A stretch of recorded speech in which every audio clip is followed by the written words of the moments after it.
une exécution comme il y en eut beaucoup. Même pas dans les règles de la guerre, dans le dos, lâchement. Les mains attachées, les pieds entravés, je crois. On appelait ça des corvées de bois.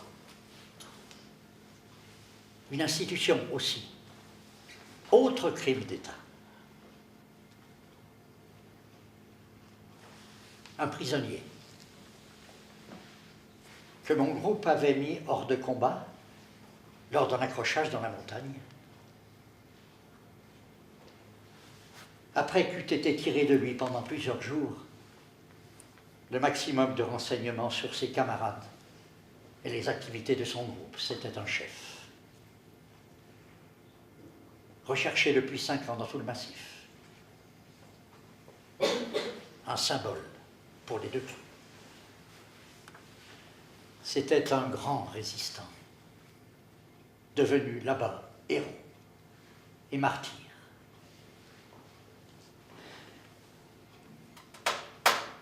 J'avais été presque volontaire pour prendre le commandement de cette corvée.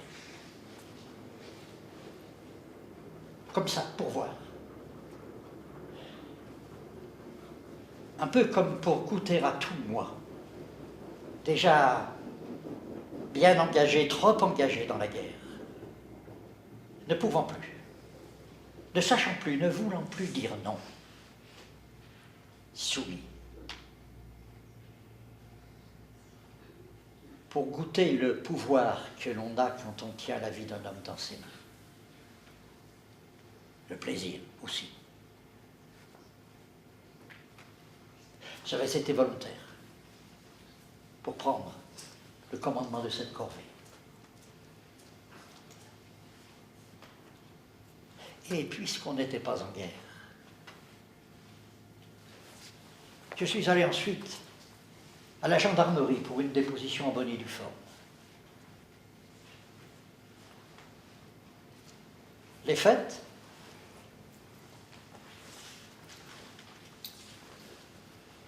au cours d'une corvée de bois dans la montagne, le hors-la-loi. Hors-la-loi, c'était le nom officiel qui désignait dans l'armée et l'administration les combattants algériens, les moudjahidines, les maquisards, les résistants. Hors-la-loi coloniale, loi des inégalités raciales.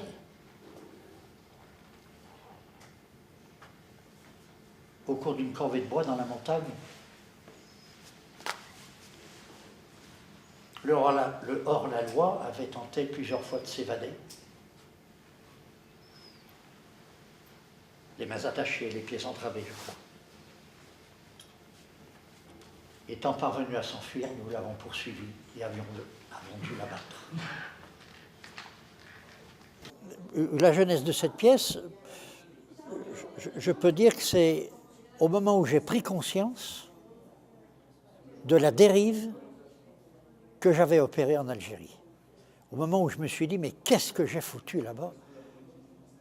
Moi qui étais plein de valeurs positives, que j'ai pu aller jusqu'à exécuter un prisonnier. Et qu'est-ce qui a bien pu se passer dans ma tronche et dans mon comportement pour que j'en arrive là, quoi. Voilà. Alors après, j'ai travaillé sur moi. Je me suis posé les questions, je me suis posé ces questions-là. Comment suis-je arrivé là? Et puis j'ai écrit tout ça, peu à peu. Mais j'ai écrit tout ça en enchâssant l'exécution du prisonnier dans un contexte. C'est-à-dire que je commence par décrire comment je suis arrivé en Algérie, l'exotisme, voilà, je vais aller en Afrique, voilà, ça va être extraordinaire, je vais aller en Afrique, tout ça. Et puis, oui, mais je vais aller en Afrique, mais pour faire la guerre, alors que je suis contre cette guerre, alors que je suis pour le combat du peuple algérien, comment se fait-il? Et puis, peu à peu, je me laisse embarquer, je me laisse prendre par l'armée. Au fur et à mesure que je prends du galon, au fur et à mesure que j'ai des responsabilités, Oui, je pense, et puis je ne suis pas le seul à le penser, et je citais aux élèves la réaction d'une jeune fille à qui on disait « bon ben c'est fini, tout ça, la guerre d'Algérie, il faut tourner la page, on n'en parle plus, etc. » Et elle s'est insurgée à la contre en disant « pour moi, dans ma famille, la page n'est pas lue, donc on ne peut pas la tourner. Moi, je ne tournerai pas cette page tant que je ne l'aurai pas lue. » Et c'est pour ça que le spectacle de Bernard Gerland, pour moi, est intéressant parce qu'il va m'aider, dans ma famille, à lire cette page, pour ceux qui n'ont pas encore parlé. Voilà. Et collectivement, au niveau de la société française, la page n'est pas lue. Et c'est pour ça qu'il y a tant de difficultés dans la société française, que ce soit du point de vue du racisme, problèmes politiques, enfin, il y a plein de questions, mais qui viennent du fait que cette page de la colonisation n'a pas encore été ni lue ni écrite.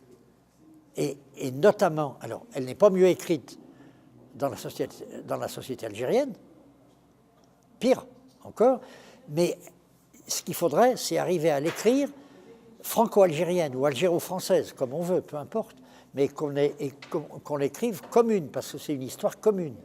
La colonisation française en Algérie, c'est une histoire commune. Et il faudra bien un jour qu'elle s'écrive. Il y a des historiens qui s'y attaquent, il y a des témoins qui s'y attaquent. Moi, je témoigne avec des gens de l'armée algérienne, je témoigne avec des harkis. Voilà, c'est toutes des choses comme ça qui nous font avancer dans l'écriture collective, mais on n'en est pas encore au bout. Eh ben, je trouve qu'on n'a pas du tout assez parlé de cette guerre-là. Et je le vois moi-même dans ma famille. Mon grand-père qui l'a lui-même vécu, on n'a jamais parlé. Je pense que ça a été une grande souffrance pour toutes les personnes qui ont vécu cette guerre. Et d'en parler comme ça, je pense que ça libère beaucoup. Et en plus, nous, ça nous apporte aussi beaucoup de connaissances. Et c'est un échange qui est très intéressant pour moi et qui ne se fait pas assez. Mais en même temps, ça peut se comprendre de ne pas vouloir encore en parler et de surtout pas y arriver parce qu'il n'y a aucun suivi après cette guerre-là. Et c'est bien dommage. Ceci dit, donc, je sais à peu près ce que vous attendez, c'est ce que j'attends moi aussi, hein, tout ça, tout ce que vous avez dit. Ce que je vais faire pour l'instant, c'est donc... Au lycée de Feurs, on a porté à un très haut niveau, et ça avait été déjà le cas au collège d'Oyonnax, un projet qu'on mène depuis plusieurs années dans des collèges et des lycées de la région, autour des mémoires croisées de la guerre d'Algérie. C'est un partenariat avec l'Office national des anciens combattants et des victimes de guerre. Et il s'agit de donner à voir aux jeunes qui étudient pendant relativement peu de temps, pendant leur programme, la guerre d'Algérie, de leur montrer comment elle s'est incarnée dans des parcours personnels, alors soit d'anciens moudjahids ou de fils de moudjahids, d'anciens harkis ou de filles de harkis, de fils ou de filles de pieds noirs, etc., d'anciens appelés, évidemment. Alors là, ce ne sont que des hommes, hein, ou leurs enfants, ou petits-enfants, lorsque il y a eu transmission de mémoire d'une façon ou d'une autre. Et ça, le fait de montrer ces parcours ensemble, chaque fois, on a vraiment un accueil très, très attentif et très intéressé par les différents élèves, quelles que soient les classes, terminale, première, troisième. Et alors à Feurs, Isabelle Tissot, qui est la professeure qui a organisé tout ça, on a fait un événement sur l'année auprès de ces élèves, qui étaient principalement des jeunes filles, c'est un lycée technique.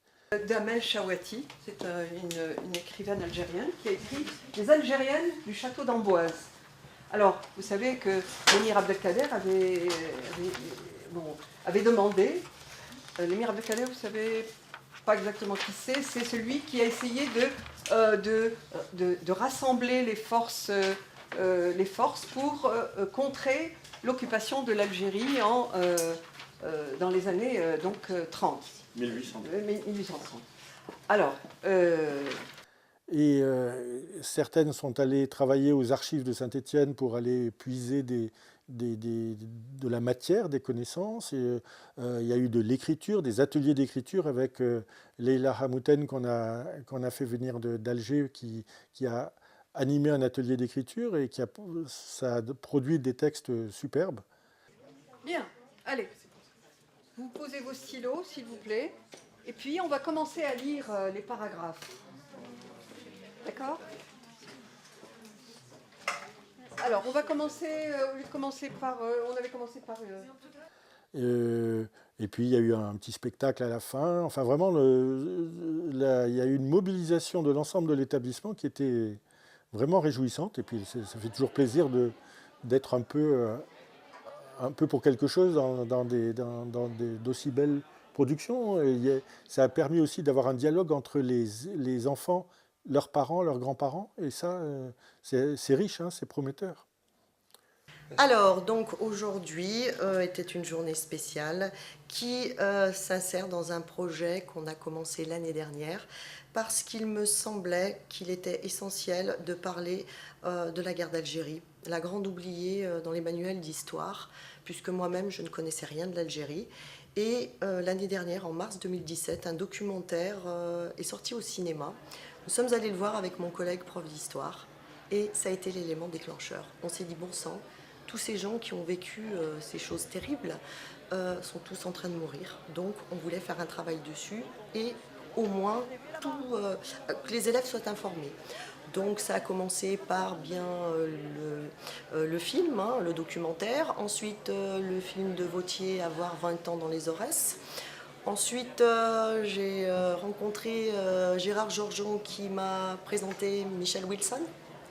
De fil en aiguille, Michel Wilson est venu intervenir avec Coup de Soleil au mois de septembre, le 18 septembre, pour que les élèves puissent rencontrer des témoins de ce conflit.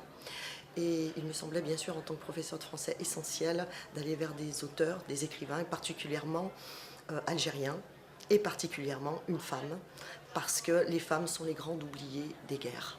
Et pourtant, elles sont les premières à en souffrir, des violences physiques, psychologiques.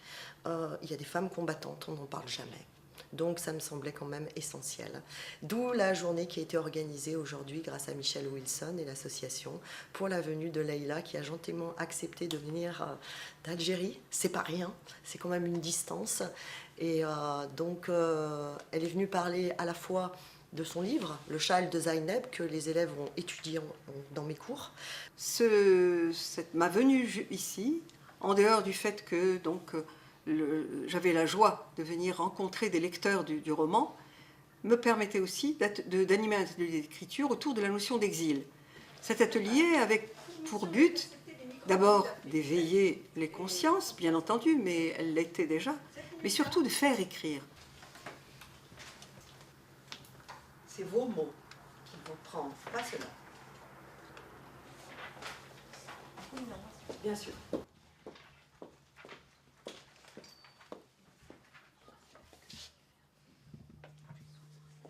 Non, il faudrait... Bon, l'adjectif, vous pouvez vous en passer, ou bien le fabriquer, ou bien le donner de votre propre... Si vous n'avez pas un mot, il vous manque un mot dans votre carré lescurien, qu'est-ce que vous faites? Ben, vous l'inventez. D'accord? Vous l'inventez.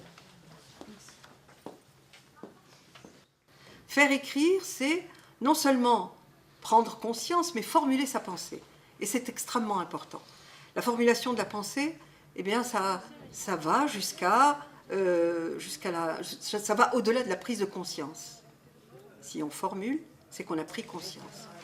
Or, c'était le travail que je me promettais de faire, d'aider Isabelle Tissot dans cette œuvre qu'elle est en train de mener, à savoir faire passer un message, d'abord, d'une génération à l'autre, concernant les événements, entre guillemets, parce qu'on les a souvent appelés les événements, alors que c'était véritablement une guerre où l'on a utilisé du napalm, des armes très grosses et lourdes, et donc et parler de cette guerre d'Algérie, ce qu'elle a donné, ce qu'elle a entraîné dans la vie de femmes, d'hommes, d'enfants, Et le roman lui-même commence donc par la vie d'une enfant de 7 ans, jetée dans cette guerre de conquête de l'Algérie. Allez-y. Le sentiment des souvenirs de l'enfance sont indéfinis par les cris, les pleurs et l'épuisement de cette maudite clandestinité. Ils sont nés dans l'arrachement de l'exil et sont jetés dans l'exode d'une terre devenue prison. Donc moi j'ai choisi la dame là-bas. D'accord. Je le porte cet enfant, je le porte dans mes bras pour qu'il ait une vie. Je suis épuisée, fatiguée. Cela fait 3 jours que je n'ai pas mangé. Je donne tout à mon enfant. Ce périple est douloureux. Je n'ai plus que la peau sur les os et je ne sens même plus mes jambes tellement je souffre. Je pense tout le temps à mes parents que j'ai dû laisser dans ce pays meurtri. Il m'arrive de voir cette lumière jusqu'à ce que l'on me tende la main et que je continue mon chemin. L'eau est glacée, je suis frigorifiée. L'exil devient un des drames d'aujourd'hui.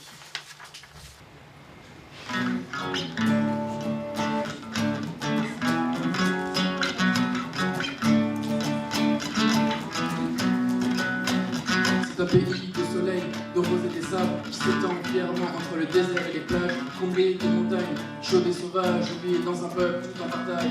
Je veux les connaître et connaître leur histoire, l'indépendance, la victoire, la joie et l'espoir. Dire à ma descendance qu'ils ont résisté, mais n'oublions pas d'évoquer aussi les exilés. Pieds noirs, harkis, kabyles et algériens, quitter leur Algérie aimée, et la diviser. Je veux les connaître et connaître leur histoire, chanter et danser ensemble et voir cet espoir. Je veux les connaître et connaître leur histoire, chanter et danser ensemble et voir cet espoir.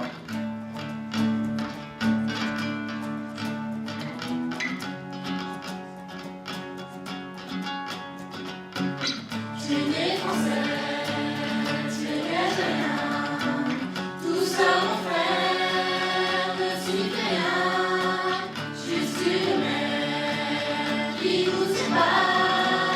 Alors dis-moi, pourquoi frappant la part?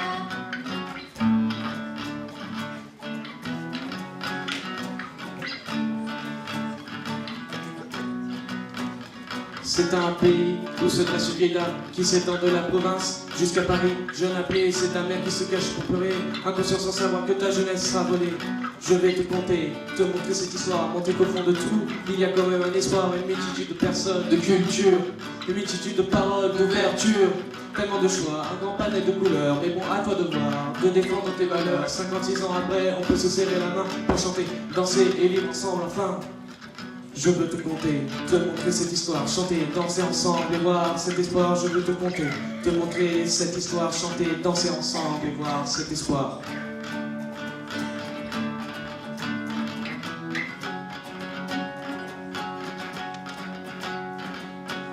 Tu es né français, tu es né algérien, tout ça mon frère, ne signifie rien, juste une mer qui nous sépare. Alors dis-moi, pourquoi prendre la part? Ce qui s'est passé là-bas ne sera jamais oublié, terrible drame, sera rongé par le silence de temps et flamme. D'ici ou là-bas, on n'oubliera pas tout cela. Que tu sois du sud ou du nord, plus jamais ça, peignoir en blanc et noir en rouge. Pour une humanité. Quels sont les codes pour une humanité qui bouge?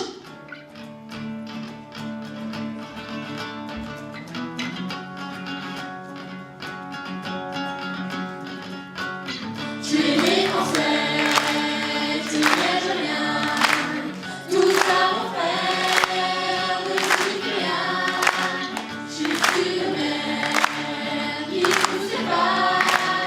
Alors dis-moi, pourquoi prendre la part? Tu es né français,